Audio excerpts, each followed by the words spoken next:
And Mr. Manning could have ignored the diplomatic cables, and he could have ignored the collateral murder video, but he followed his conscience as I did mine.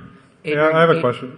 Adrian, in what capacity do you think, well, obviously Bradley Manning came to you with this information in confidence, I believe. It seems logical anyway. In what capacity do you think he felt that he could tell you these things in confidence? Did he feel that he was speaking to a journalist? Or why do you think he doesn't know you, right? So why do you think he trusted you?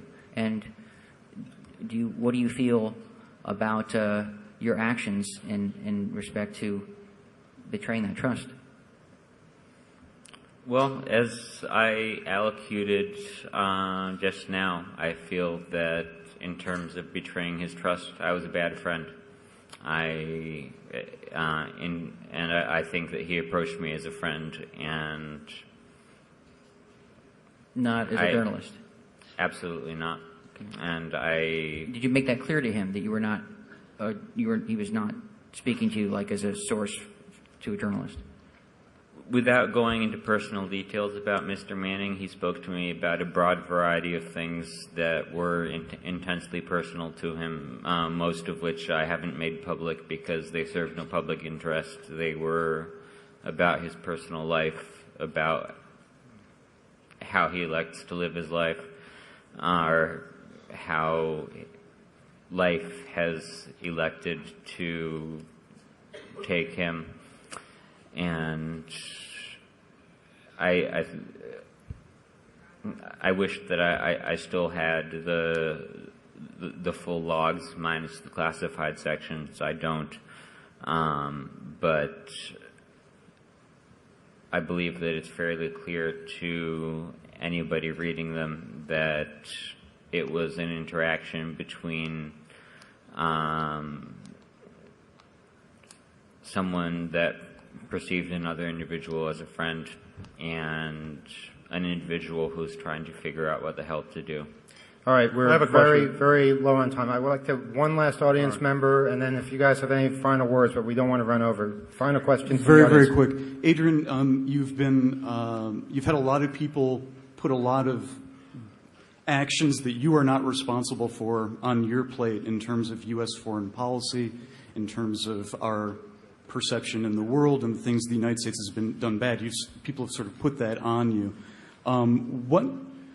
Why do you feel that suddenly all of these things, you sort of said before that it's easy for someone to go, yeah, murder's bad. At its core, what do you think is going on? Why is it that all these U.S. policy things and everything are getting attributed to your actions and those things are getting connected? Does that make sense? It makes sense, but it's hard for me to speak to simply because I, again, can't see what these people see from where they are standing, and I obviously respect their right to have an opinion. I haven't told anybody to shut the heck up when they have elected to disagree with me, but... Along those lines, I would say one thing is that anyone who, particularly from a podium, says that they believe in peace and freedom and justice and whatnot, and in the identities of people, be it people who are foreign throughout the world, trying to say that someone should not have an identity and they should have their name taken away and that they should not be recognized as a human being because you disagree with their actions is actually just as bad. All right. Kevin, you're going to have the final question. Please make it fast because Guiz is coming up next and he has a skillet, I believe. No. My quick question is when you decided to inform against Manning, why did you have to go to the media? Why didn't you just do it and keep it a secret and not seek any type of media exposure?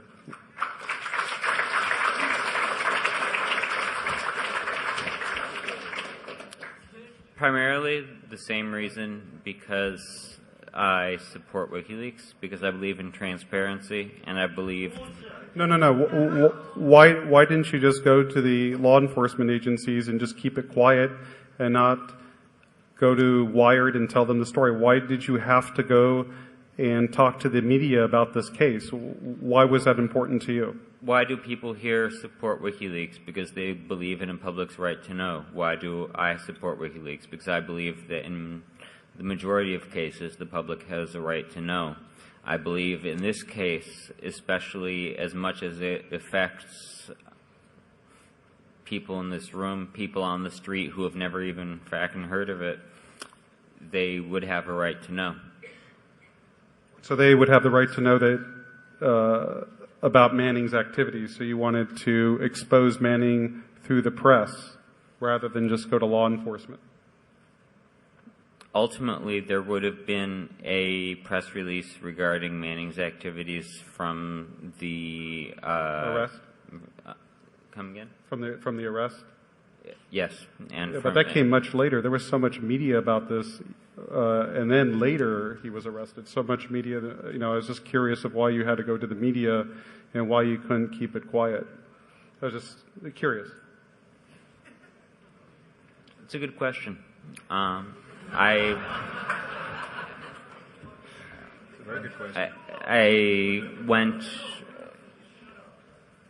initially to a journalist who I knew to be ethical, Kevin Lee Paulson, who is known to many of you here, and I gave him background on the case. I didn't tell him, go ahead and run with this. It was only after Manning... But why did you call him? Like, why? Why didn't you just keep it a secret? Well, I believe that I've answered that question. Because of the public's right to know. At least twice now. Okay. Because the public has a right to know, and especially because WikiLeaks is so intimately tied to the community that we have here and to many communities that believe in freedom of information, that they would also have a right to know, form their own decisions, if they chose to do so, establish legal defense funds, because everyone has a right to be represented to the best of their ability. And the same reason that I went to Kevin with my arrest, because I felt that as a former hacker himself, he could represent the story better than the Washington Post or the Wall Street Journal. No offense to anyone in the audience from there. All right. Guiz has very graciously allowed us a couple of minutes to go over, so he's not going to attack us with his cooking utensils just yet.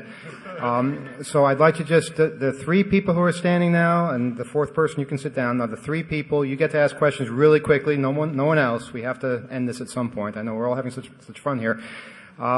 So 1, 2, and 3. Try to make it quick. And Adrian also.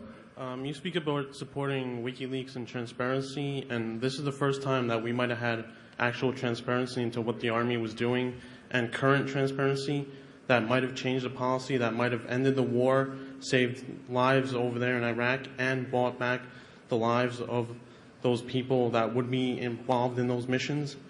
So you say you're trying to prevent them from dying. This is the best way to do it. So why did you turn them in? I have to disagree in the strongest possible terms. I don't believe that there is anything that Mr. Manning released that would have resulted in troops pulling out of Iraq, pulling out of Afghanistan, in our intervention overseas ending in any way. It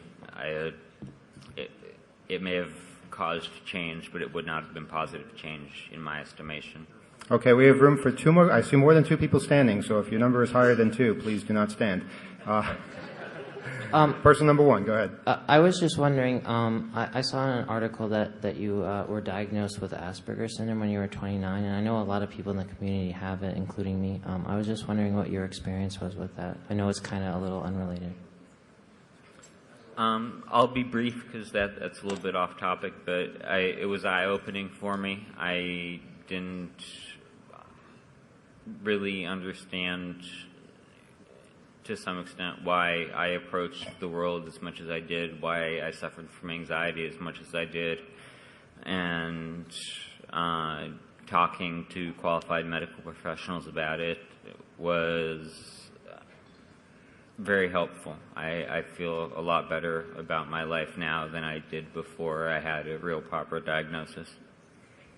All right, next question. And you know, there's two people still standing after that. I have to admire your courage. Okay, we'll let you speak as well. But that's it. Nobody else.